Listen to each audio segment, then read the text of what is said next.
अभी अभी मैं सोच रही थी कि मतलब वचन ही याद कर रही थी। जैसे कि इफिसियों में 6 में हम लोग सब जानते हैं ये परमेश्वर के सारे हथियार बांध लो, ताकि जब बुरा समय रहे। वहां पर लिखा हुआ है कि इफिसियो 6 का 13, इसलिए परमेश्वर के सारे हथियार बांध लो कि तुम बुरे दिन में सामना कर सको। तो इसी विषय को लेकर के कि ये तो है कि हथियार को लेकर के सामना करने के लिए है, जिसमें से है हथियार हम लोग सब जानते हैं।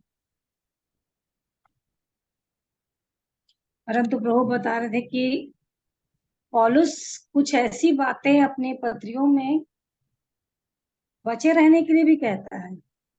युद्ध करने के लिए तो कहता ही है, परंतु बचने के लिए भी कहता है कि बचे रहो, चेतावनी देता है।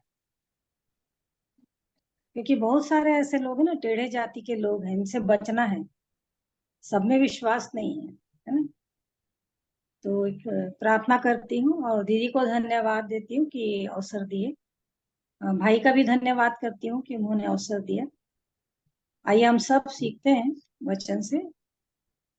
प्रेमी पिता परमेश्वर यीशु मसीह के नाम से आपके पास आती हूँ, धन्यवाद देते हैं आज के दिन के लिए।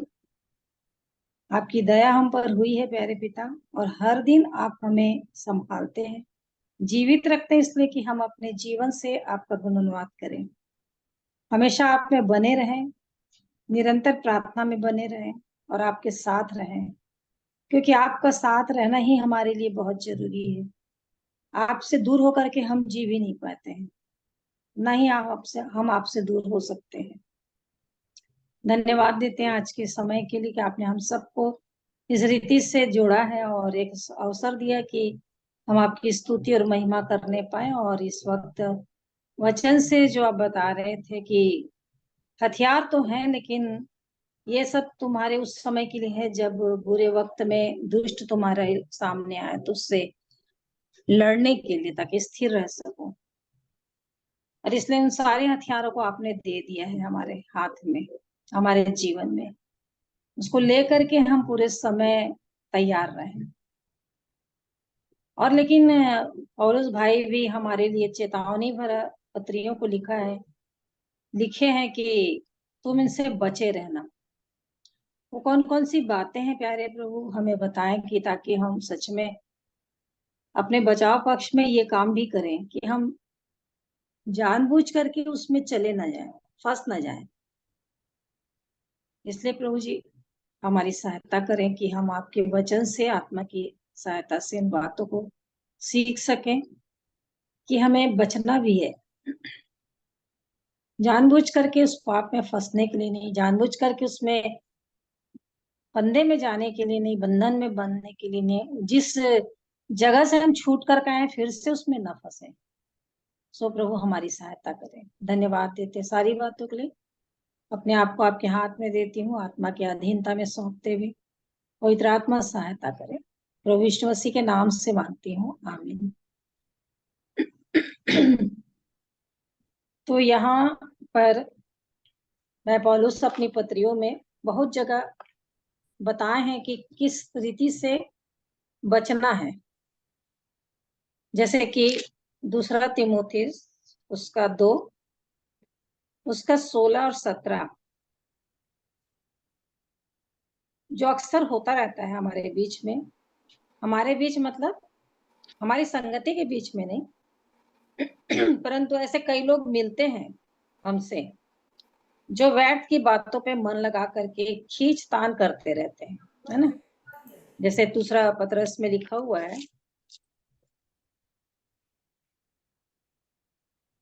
दूसरा पत्रस का 16, 3 का 16।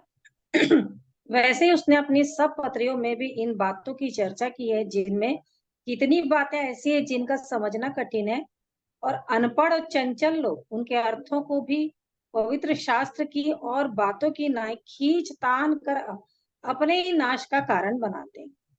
तो कई ऐसे लोग मिलते हैं जो इन बातों में हमसे प्रभु की पहचान में बढ़ने में सहायता नहीं करते हैं, प्रभु के प्रेम को जानने में सहायता नहीं करते हैं, प्रभु के निकट जाने में सहायता नहीं करेंगे, परंतु इन सारे बातों को लेकर के खींचतान करते हैं अनपढ़ और चंचल लोग, और अपने ही नाश का कारण बनाते हैं और हमको भी व्यर्थ बातों में उलझाए रखते हैं।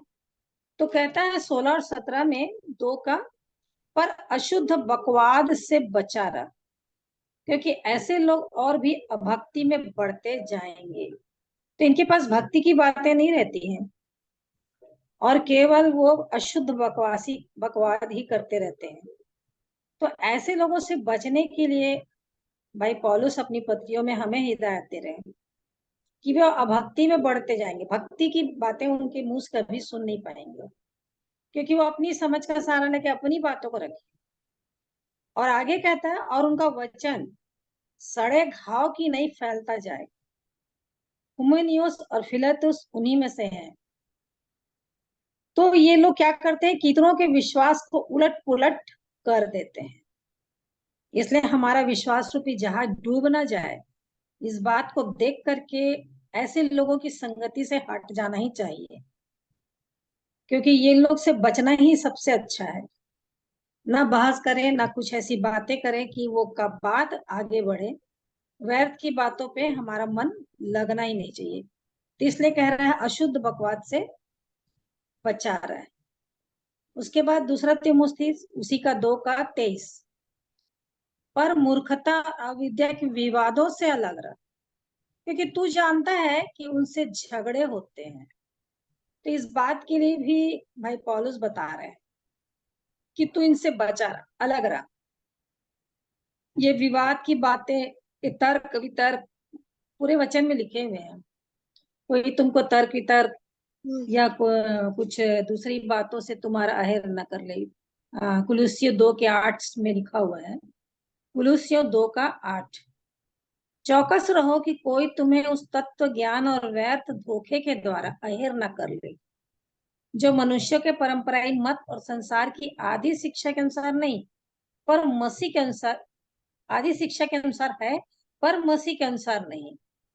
तो ऐसे ही भी लोग हैं, इसलिए चौकस रहने के लिए कह रहा है कि व्यर्थ धोखे के द्वारा अहेर न कर ले, जो मनुष्य के बनाई हुई रीति विधि के अनुसार रहती है, संसार की आदि शिक्षा के अनुसार है और मसीह के अनुसार नहीं है। और इसलिए वो कह रहा है 20 में भी हम लोग को, कुलुस्सियों के 2 के 20 में, जबकि तुम मसीह के साथ संसार की आदि शिक्षा की ओर से मर गए हो।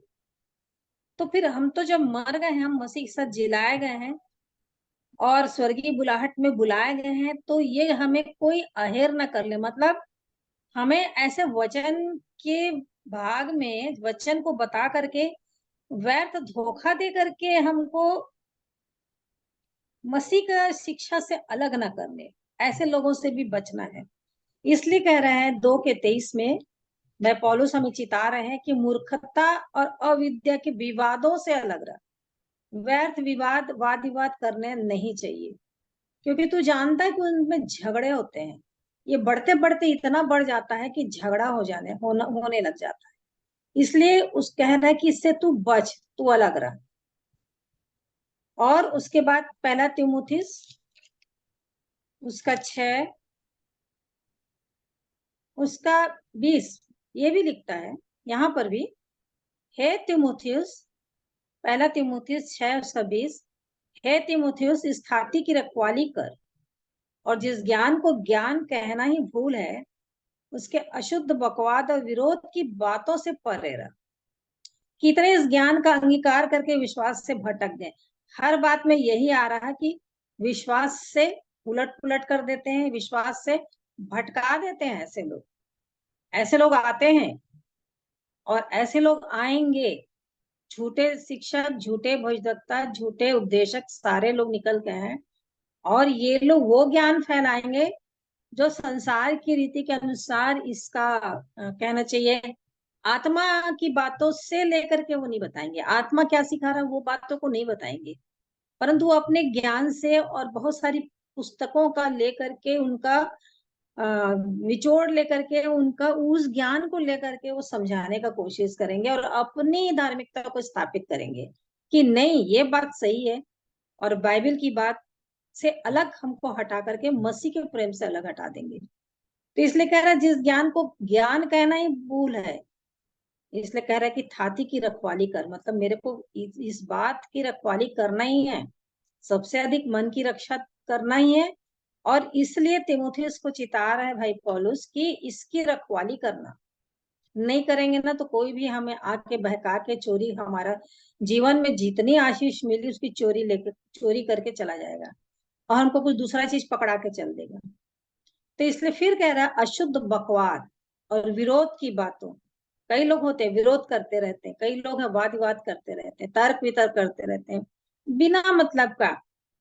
एक भाई आते थे मेरे पास, दीदी भी जानती है, मिकी भाई, वो हमेशा ऐसी ही व्यर्थ की बातें करते रहते थे, कुछ भी बोलते रहते थे, ऐसा क्यों किया परमेश्वर अब्राहम के साथ, ऐसा वो, मतलब मैं बोलती थी आपको यदि प्रभु के प्रेम के विषय में बताना है, प्रभु से प्रेम कैसे करें और कितने से निकट जाए, तो वो ही बात करिए, नहीं तो मत करिए। तो ऐसे लोग आते हैं व्यर्थ की बातें करते हैं, अशुद्ध बकवाद करते हैं, विरोध की बात करते हैं, कई लोग तो इस वचन को भी गलत साबित करने का कोशिश कर देते हैं, ऐसे लोग भी आते हैं। और कितने इस ज्ञान का अंगीकार करके विश्वास से भटक गए हैं। तो मेरे को कोई विश्वास से भटकाए मत, इस वचन को अधिकाई से आत्मा की सहायता से मेरे को अंदर हृदय में मन में बसाते जाना, ताकि उचित समय पर ये मेरी सहायता पवित्र आत्मा करे और इस वचन पे मैं बनी रहूं। और इसलिए कह रहा है पहला थिस्सलुनीकियों 5 उसका 22, पहला थिस्सलुनीकियों 5 उसका 22, सब प्रकार की बुराई से बचे रहो।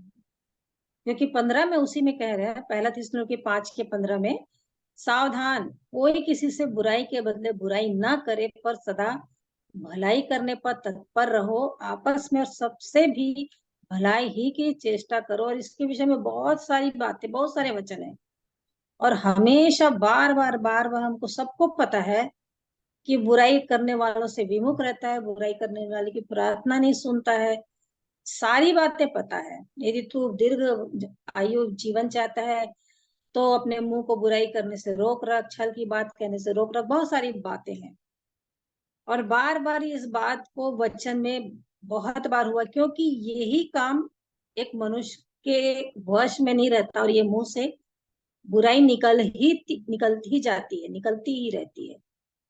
और इसलिए कह रहे सावधान। और ये प्रभु यीशु मसीह के बारे में लिखा, किसी से बुराई के बदले बुराई नहीं, कोई छल की बात नहीं, कोई गाली नहीं, कुछ भी नहीं। वो कभी नहीं बोलते थे ना, यहूदा को भी कभी बोले कि तू ऐसा ऐसा कर रहा है, मेरे को सब पता है, उसको भी नहीं बोले, जबकि सब मालूम। तो बुराई के बदले में बुराई करना ही नहीं है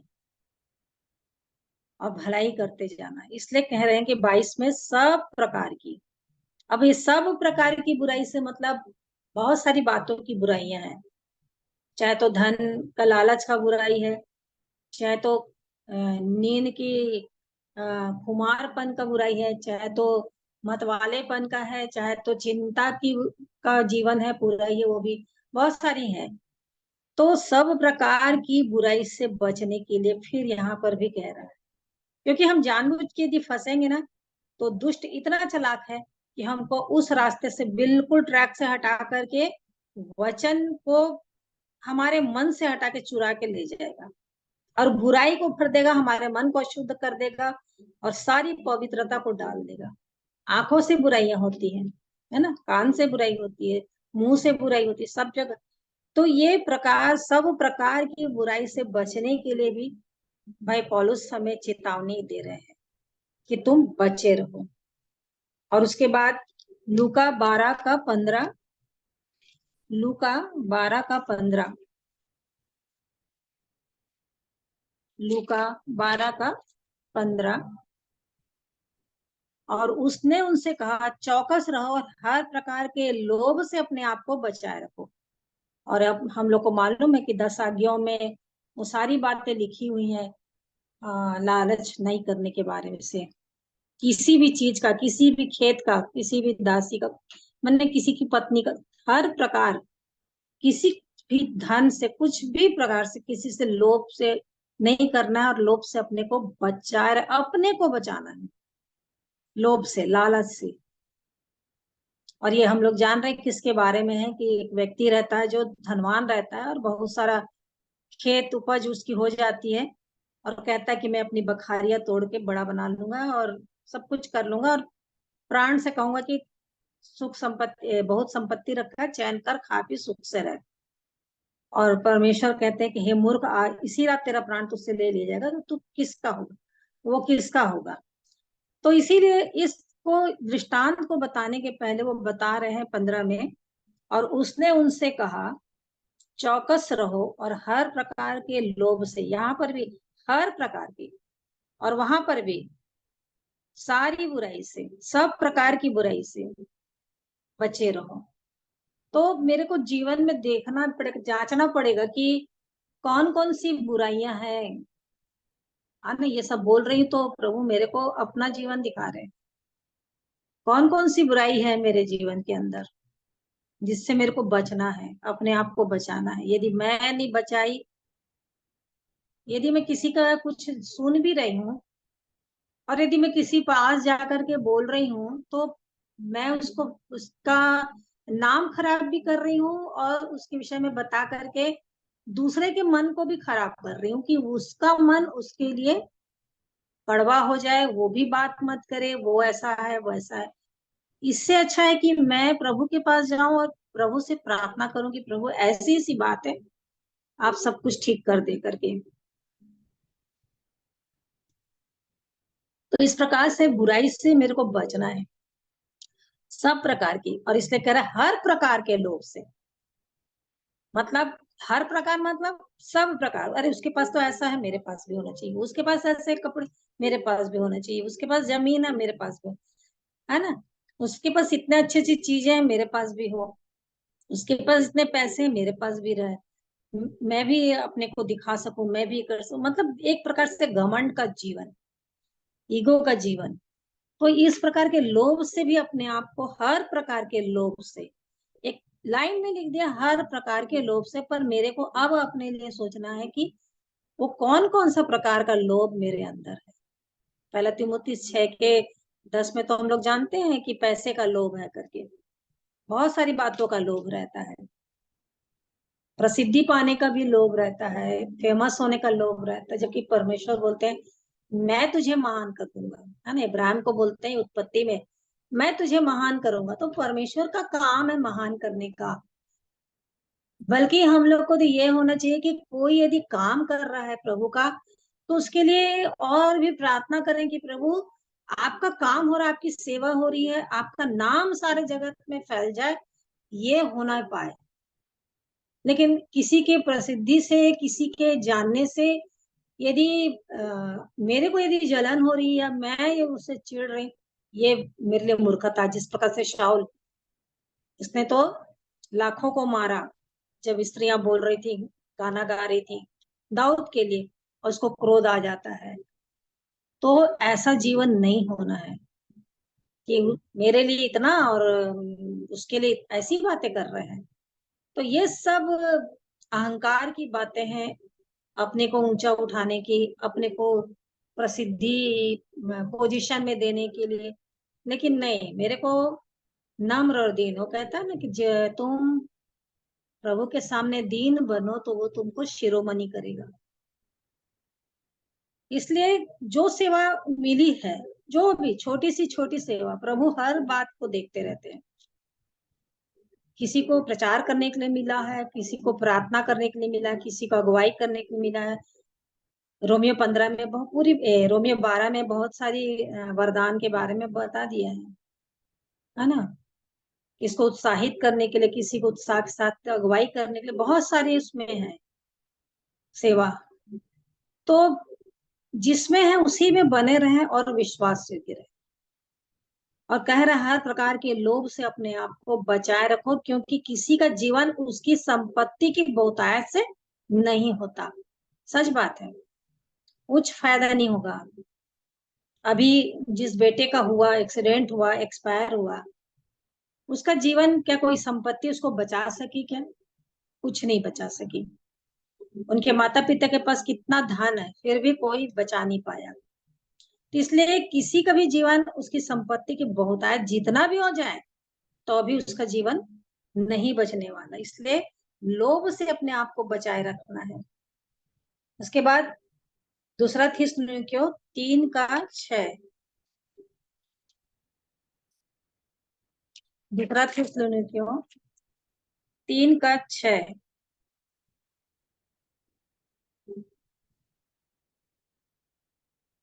हे भाइयों, हम तुम्हें अपने प्रभु यीशु मसीह के नाम से आज्ञा देते हैं कि हर एक ऐसे भाई से अलग रहो जो अनुचित चाल चलता, जो शिक्षा उसने हमसे पाई उसके अनुसार नहीं करता। सही बात है, ऐसे बहुत सारे लोग हैं। कई लोगों के मन में ये बातें आती कि अरे ये बात नहीं होती है इस कलीसिया में, तो ये गलत है। वो अपना अनुचित चाल चलने की कोशिश करता है और वो हमें भी अपने चाल में फंसाना चाहता है। परंतु यहाँ पर भाई पौलुस हिदायत दे रहे हैं कि जो शिक्षा हमसे पाई है उसके अनुसार नहीं करता है, तो ऐसे से क्या करो, अलग रहो। ऐसा ना हो कि धीरे धीरे मैं भी उस चाल को, उसकी चाल चलन में अपने आप को ढाल लूं, या उसकी संगति से मेरा भी जीवन उसी तरीके से हो जाए और परमेश्वर के वचन से हट जाए।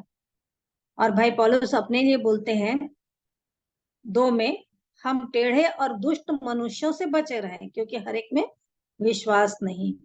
खुद के बचने के लिए भी वो हमसे प्रार्थना करने के लिए कह रहे हैं कि मेरे लिए भाइयों प्रार्थना किया करो कि प्रभु का वचन ऐसा शीघ्र फैले और महिमा पाए जैसा तुम में हुआ। ये तो बहुत अच्छी बात है, परंतु टेढ़े और दुष्ट मनुष्य से बचे रहें। और ये सब बातें हम आज देख रहे हैं आजकल, क्योंकि हर एक में विश्वास नहीं है। इसलिए बहुत लोग ऐसे नहीं कि हमको अच्छा और भला कहेंगे, बहुत सारे लोग होते हैं जो हमको बुरा कहते रहते हैं, हमारे सामने नहीं तो पीछे कहते रहते हैं। तो इसलिए कि उन लोग वचन को ग्रहण नहीं करते, ना वचन की बातें सुनते हैं, वो कुछ और ही सोचते रहते हैं।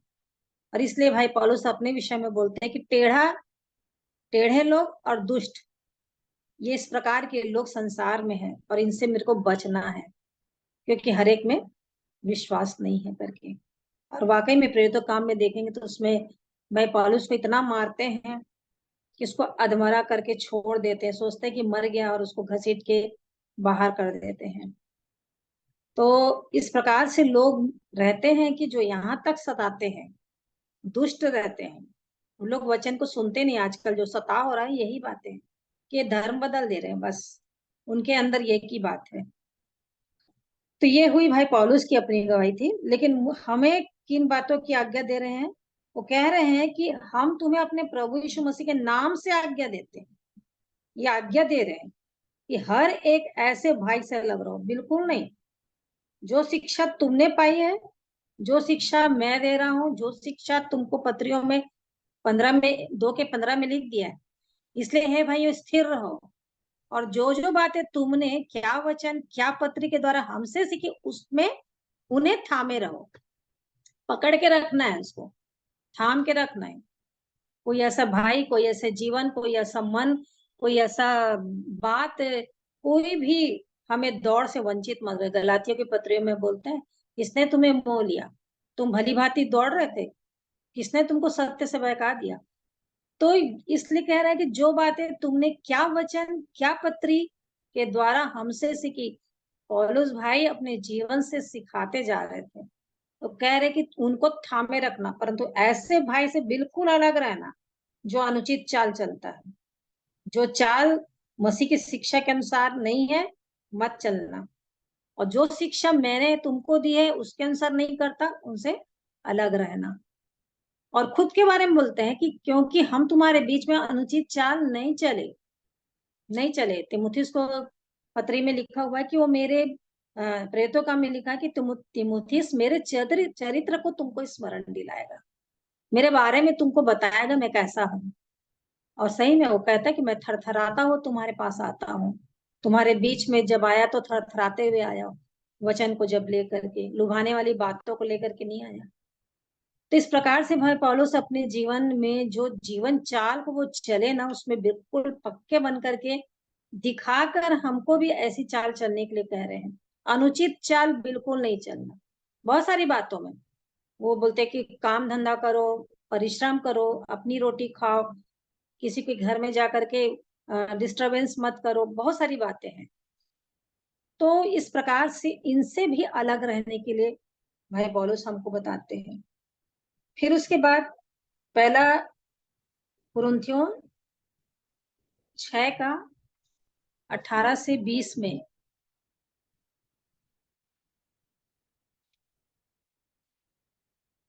पहला कुरिन्थियों 6 का 18 से 20 तक है। व्यभिचार से बचे रहो, इससे भी बचना है मुझे। व्यभिचार एक स्त्री और पुरुष से और संसार से, याकूब 4:4 में लिखा है, हे व्यभिचारिणियों, और इंग्लिश में दोनों के लिए लिखा है, पुरुष के लिए भी लिखा है, स्त्री के लिए भी लिखा है, संसार से मित्रता करनी। तो इस प्रकार से व्यभिचार से भी बचे रहो, क्योंकि ऊपर में पूरी बातें लिख दी है। जो वेश्या की संगति करता है वो एक तन, और जो प्रभु की संगति में रहता है एक आत्मा। तो मुझे चुनना है कि मैं किसकी संगति में हूँ। पिछले दिन में जैसे बता रही थी, तो मुझको आत्मिक बनाए रहना है। आत्मा का जीवन, आत्मिक के जीवन को परिपक्व करना है, मजबूत करना, बलवंत करना है। भीतरी मनुष्यत्व में मेरे को आत्मिक रीति से बढ़ते जाना है, उसको भोजन देना है, उसको पानी देना। तो ये सब परमेश्वर के वचन से मुझको मिलेगा, शरीर से नहीं मिलने वाला ना, शरीर की बातों पे मन लगाने से मिलेगा। तो इसलिए कह रहे व्यभिचार से बचे रहो। जितने पाप मनुष्य करता है, जितने और पाप मनुष्य करता है, वे देह के बाहर है, परंतु व्यभिचार करने वाला अपनी ही देह के द्वारा पाप के विरुद्ध पाप करता है। सही बात है, अपनी ही देह के विरुद्ध पाप करने वाला व्यक्ति ही क्या कर रहा है, व्यभिचार कर रहा है। और इसलिए करे, क्या तुम नहीं जानते कि तुम्हारी देह पवित्र आत्मा का मंदिर है, जो तुम्हें बसा हुआ है, तुम्हें परमेश्वर की ओर से मिला है। बहुत बड़ी चीज, बहुत बड़ा सच्चा सहायक, बहुत बड़ा हमारे लिए सहायता करने वाला परमेश्वर की आत्मा से, परमेश्वर ने अपनी आत्मा में से दिया है। बोला कितनी बड़ी बात है, कितना बड़ा हमको चीज मिला है, गिफ्ट मिला है, कितना बड़ा सहभागिता हमको मिली है। यदि वो नहीं है पवित्र आत्मा, कोई भी बात नहीं समझ पाएंगे। अभी भी जितने वचन बता रहे हैं वो कुछ भी अपने मन से, अपनी बुद्धि से नहीं हो सकता, लेकिन जब वो सहायता करते तभी हम बातों को समझते हैं। और कह रहा है पवित्र आत्मा का, क्या तुम नहीं जानते कि तुम्हारी देह पवित्र आत्मा का मंदिर है, जो तुम्हें बसा हुआ। तो ये यदि मेरे शरीर मेरा पवित्र आत्मा का मंदिर और इसमें बसा हुआ पवित्र आत्मा जो मेरे को परमेश्वर की ओर से मिला है, तो मेरे को कितना धन्यवादी, कितना उसके लिए विश्वास योग्यता का जीवन जीना है। और तुम अपने नहीं हो, अब तो मैं उसकी हूँ। वो मेरे को खरीद लिए, क्यों? क्योंकि दाम देकर मोल लिए गए। सोचने से हम लोग पढ़ के निकल जाते हैं, लेकिन यदि कल्पना करें, सोचें कि कैसे एक एक बूंद, एक एक रक्त, एक एक लहू गिरता चला गया शरीर से प्रभु का, केवल एक ही बात से कि हमारा संबंध, हमारा मेल मिलाप पिता से हो जाए, हम लोग अपने पिता को पहचान जाए, जो पाप से हम अलग हो गए फिर से हम मिल जाए। मतलब बहुत अद्भुत लगता है, बहुत अजीब सा लगता है कि क्या योजना है परमेश्वर की, कि किस रीति से वह यहाँ तक वो हमसे प्यार करके इस रीति से अपने पुत्र को बलिदान करने के लिए भेज दिए। नहीं तो जैसे वचन दिए वैसे ही तो करके हम लोग को उद्धार दे सकते, लेकिन नहीं, अपने बेटे को भेजकर और उनको ऐसा जीवन जिला कर, दिखा कर, 30 साल तक, फिर 3.5 साल तक वो सेवा करते हुए, परमेश्वर के राज्य का सुसमाचार बताते हुए, स्वयं उद्धार बनकर, बलि करके, अपने आप को उद्धार दे करके हमारे लिए, मेरे को तो बहुत ही अद्भुत लगता है और समझ से परे बात हो जाती है। कई बार जब सोचते सोचते चले जाती है तो लगता है कि ये बाप रे क्या है, क्या चीज देखे मेरे में, क्या अच्छी बात थी, कुछ अच्छी बात नहीं थी, परंतु कैसे उसकी दृष्टि हुई। तो मैं कैसे उस प्रभु को छोड़ूं जिसने मेरे लिए अपनी जान दी है और जिसने मेरे लिए इतना कुछ किया है कि मैं कुछ भी नहीं चुका सकती, किसी भी रीति से कुछ भी चीज दे के नहीं कर सकती, केवल धन्यवाद। क्योंकि तुम दाम देकर मोल लिए गए हो, इसलिए अपनी देह के द्वारा परमेश्वर की महिमा करो। सच में जब मुझको ये दिए हैं तो मेरे को उसकी महिमा करनी ही चाहिए, मेरे मुंह को खुलना ही चाहिए, मेरे कंठ को खुलना ही चाहिए, मेरे को ये गले को दबा के नहीं रखना चाहिए, मुझको बताना ही है कि मेरा यीशु मसीह कितना मेरे लिए भला है और वो सबके लिए भला है ना। फिर पहला कुरिन्थियों 10 उसी का, उसके 14 में भी लिखा हुआ है, इस कारण हे मेरे प्यारों मूर्ति पूजा से बचे रहो। इसमें भी आत्मिक रीति से बात है और उस रीति से भी है कि मूर्ति पूजा जो लोग करते हैं उनसे बचने के लिए, लेकिन हमारे लिए वचन आत्मा में होकर के बातों को बताते हैं कि हे प्यारों मूर्ति पूजा से बचे रहो। यदि मेरे जीवन में पहला स्थान यदि प्रभु का नहीं है, वचन का नहीं है, उसका आदर नहीं है, मैं कहती हूँ मलाकी के अनुसार, इसलिए वो बोलते कि तुम्हारा आदर मानना कहाँ है? तुम मेरा भय कहाँ मानते हो? तुम खाली मुंह से बोलते हो। यदि ऐसा रहता तो तुम मेरे को पहला स्थान देते, पहले मेरे पास आते, पहले मेरी सुनते कि मैं क्या बात करना चाहता हूँ, लेकिन तुम दूसरी बातों में प्रेफरेंस देते हो। लेकिन नहीं, सच में यदि मैं इस रीति से अपने मन में बैठाई हुई दूसरी बातों को पहला स्थान दे रही तो ये मेरे लिए मूर्ति पूजा है। और हम लोग को सब मालूम है, कुलुस्सियों 3:5 से लिखा हुआ है, वही निकल गया। यहाँ लिखा है कुलुस्सियों 3:5, इसलिए अपने उन अंगों को मार डालो जो पृथ्वी पर है, अर्थात व्यभिचार, अशुद्धता, दुष्कामना, बुरी लालसा और लोभ को, जो मूर्ति पूजा, मूर्त पूजा के बराबर है। तो ये 5 बातें लिखी हुई हैं, व्यभिचार, अशुद्धता, दुष्कामना, बुरी लालसा, लोभ। और उसी प्रकार से इफिसियों में भी लिखा हुआ है 5 में, 5:5 में, क्योंकि तुम यह जानते हो कि किसी व्यभिचारी या अशुद्ध जन या लोभी मनुष्य की, यहाँ सब आ जा रही हैं सारी बातें जो हम लोग पढ़ के निकल गए, किसी व्यभिचारी, अशुद्ध जन, लोभी मनुष्य की, जो मूरत पूजने वाले के बराबर है, मसीह और परमेश्वर के राज्य में मिरास नहीं। और कोई तुम्हें व्यर्थ बातों से धोखा ना दे। तो ये बातें परमेश्वर अपने वचन में बता दिए हैं। पहला शामिल उसमें भी है 22 में, 6:22, 15:22 में। तो वो हट करना भी मूर्ति पूजा के बराबर। और यहेजकेल में लिखा कि तुमने अपनी मूर्तें अपने मन में स्थापित करके रखी हैं। ये सारी बातें परमेश्वर मुझको देखते रहते हैं, मुझको जांचते रहते हैं कि सच में मेरे मन में कौन कौन सी बातें मूर्ति पूजा बना करके बैठी हुई हैं। तो इससे मुझको बचना है, बहुत गंभीर बात है, इससे बचना है। ये बहुत ऐसी छोटी छोटी बातें निकल जाती हैं हमारे जीवन में कि हमको पता ही नहीं चलेगा कि ये हमको अशुद्ध कर रही हैं। हमको बचाने के लिए प्रभु कह रहे हैं वचन से।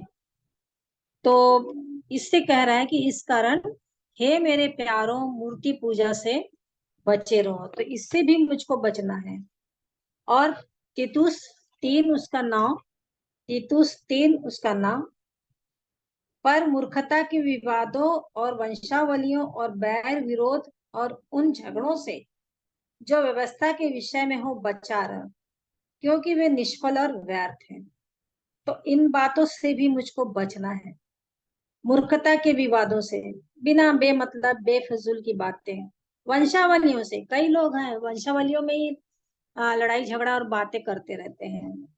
और कई लोग जो बातें समझ में नहीं आती, जैसे उसका मुआविन मुआब का मुआब के बारे में है, और जो लूत चला गया अपनी बेटियों के संग, वो सब बातें, और कैन का विवाह, ये सारी व्यर्थ की बातें को करते रहते हैं। तो इन सारी बातों में उलझ करके वो व्यर्थ बातों की ओर अपने मन को लगा करके हमारे साथ क्या करते, विवाद करते हैं, वंशावलियों में बात करते रहते हैं, बैर और विरोध करते हैं, झगड़े होते हैं इनसे, और उन झगड़ों से जो व्यवस्था के विषय में वो बचा रहे। तो इन सारी बातों से बचे रहने के लिए भाई पौलुस बता रहे हैं, तो और कह रहे हैं कि वो निष्फल और व्यर्थ है, और किसी पाखंडी को एक दो बार समझा बुझा कर उससे अलग रहे। तो ऐसे पाखंडी लोगों से अलग रहना है, क्योंकि जो मेरे को भाई प्रभु के विषय में, यीशु मसीह की धार्मिकता के विषय में, उसके राज्य के विषय में ना बताए, है ना, राइचियसनेस के बारे में ना बताए, और मुझको इन सारी बातों में फंसा के मेरे टाइम वेस्ट करे, तो क्या फायदा, मेरे को हट जाना ही है ना। भजन संहिता 1 के अनुसार नहीं चलना है, ना दुष्टों की युक्ति पर, न पापियों की मंडली में, न ठट्ठा करने वालों। मेरा मन व्यवस्था की बातों में, वचन में लगा रहा है, और ऐसे लोगों की संगति में रहूं। बुद्धिमानों की संगति कर, तब तू भी बुद्धिमान हो जाएगा। मेरा मित्र यीशु मसीह, मैं उनकी संगति में रहूंगी, एक आत्मा होने के लिए। और इसीलिए दूसरा तीमुथियुस 3 का जो 1 से 5 है, उससे लास्ट में पढ़ दे रही हूँ, एक आखिरी है 3 का 1 से 5, वो तो हम लोग सब जानते हैं इसको। पर यह जान रख कि अंतिम दिनों में कठिन समय आएंगे, क्योंकि मनुष्य अपस्वार्थी, लोभी, डींगमार, अभिमानी, निंदक, माता पिता की आज्ञा टालने वाले, कृतज्ञ, अपवित्र, दया रहित, क्षमा रहित, दोष लगाने वाले, असंयमी, कठोर, भले के बैरी, विश्वासघाती, ढीठ, घमंडी, और परमेश्वर के नहीं पर सुख विलास ही के चाहने वाले होंगे। वे भक्ति का भेष तो धरेंगे, पर उसकी शक्ति को ना मानेंगे। ऐसों से परे रहना, ये सब से परे रहना, अलग रहना, टर्न अवे, बिल्कुल नहीं। ऐसे लोगों के से बिल्कुल अलग रहना है। वो भक्ति का भेष धरेंगे। वाकई में आजकल कई ऐसे लोग बहुत अपने आप को दिखाते हैं। कई ऐसे ऐसे लोग हैं कि नाना प्रकार के पाप में फंसे हुए हैं, और फिर भी कहते हैं कि ये कर सकते हैं, और ऐसे ऐसे कलीसिया बना करके लोग रखें, और ऐसे लोग वहां जाते हैं क्योंकि उनको अच्छा लगता है, क्योंकि उनकी इच्छा के अनुसार वो वचन को सुनते हैं। उनको ये वचन जो काटता है, मारता है, हमें छड़ी लगाता है, ताड़ना देता है, ये वचन को पसंद नहीं आता है, जो मेरे जीवन को ठीक करे, यही सुधार दे। लेकिन उनको वो वचन चाहिए जो उनको सहलाए, जो उनको अच्छा कहे कि हाँ नहीं कोई बात नहीं, ऐसा भी कर सकते हैं, मतलब समझौते का जीवन। लेकिन प्रभु बोल दिए हैं, दूसरा कुरिन्थी 6 के जो 14 से लिखी हुई बातें, मैं तुमको ग्रहण नहीं करूंगा, ऐसे से अलग रहना, तभी मैं तुमको ग्रहण करूंगा। तो ये भक्ति का भेष तो धरते हैं, पर शक्ति को नहीं मानेंगे, उसकी शक्ति को नहीं मानते। ऐसों से परे रहना, ऐसे लोग से भी परे रहना है। तो प्रभु हम सब की सहायता करें। आप लोग भी और भी देखिएगा जरूर से, और भी बहुत सारी बातें मिलेंगी जो भाई पौलुस हमको बचने के लिए कहते हैं, है ना। तो हथियार तो हैं लड़ाई के, परमेश्वर के सारे हथियार बांध लो बोलते हैं। लेकिन इससे पहले कि जैसे लिखा है ना, पहला पतरस, याद आ रहा वचन मैं पढ़ लेती हूँ, 4, उसका ये याकूब 4 का 7 है। इसलिए परमेश्वर के अधीन हो जाओ और शैतान का सामना करो, तो वो तुम्हारे पास से भाग निकलेगा। ये एक बिल्कुल अलग ही बात है कि परमेश्वर के अधीन हो जाएंगे, पूरी रीति से उसके हाथ में रहेंगे, और शैतान का सामना करेंगे, तो हमारे पास से भाग निकलेगा। जिस प्रकार से प्रभु यीशु मसीह की परीक्षा हुई, और वो पूरे समय वचन में आधारित अपने जीवन को बता रहे थे, उसके साथ वो ही बातें कर रहे थे जो वचन में है, और वचन के अनुसार जीने वाले जीवन को दिखा रहे थे, इसलिए वो वहां से भाग गया। और लेकिन जब मेरे सामने बुरी स्थिति है या कोई ऐसी स्थिति है तो जिसमें मुझको तैनात रहना है और परमेश्वर के सारे हथियार को लेकर के, तो इफिसी 6 के जो 10 से आगे लिखा हुआ है ना, उन सारे हथियार को 13 से, क्योंकि मेरी लड़ाई मल्ल युद्ध लहू मांस से नहीं है परंतु प्रधानों से और अधिकारियों से, इसलिए बुरे दिन में सामना कर सकूं तो सारे हथियार को बांधना है। मैं प्रभु का धन्यवाद करती हूँ कि प्रभु दोनों बातों से सिखाते हैं कि हथियार भी लेना है, सारे हथियार। और ये हथियार तो पूरा ये वचन ही है, सबसे बड़ा तो ये पूरा वचन ही है, सबसे बड़ा हथियार है। तो ये हथियार भी लेना, और जिन बातों को भाई पौलुस ने कहा कि बचने के लिए, है ना, तो उससे बचने के लिए भी मुझको उन बातों पे वचन में मन लगाना है। तो जिस प्रकार से अभी बरसात हो रही है, तो बरसात से बचने के लिए मुझको छत्ता चाहिए, तो छत्ता का उपयोग करूंगी तभी मैं पानी से बच सकती। तो इस प्रकार से अपने बचाव पक्ष में भी बातों को वचन की सहायता से सीखना है मुझे कि किन किन बातों से मुझे बचे रहना है। प्रभु मेरी और आप सबकी सहायता करे और इस वचन की रक्षा करे। आप सबों को आशीष मिले।